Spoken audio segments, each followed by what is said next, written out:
I think the dairy industry right now is in growth mode.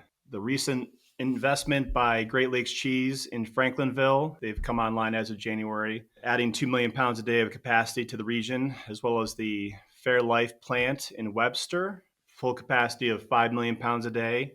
Not to be overlooked, but the Chobani investment that's going to happen in the Mohawk Valley in eastern New York, supposedly 12 million pounds a day of milk at full capacity. So we are looking at huge investments in dairy processing, and the farmers are excited to meet that demand.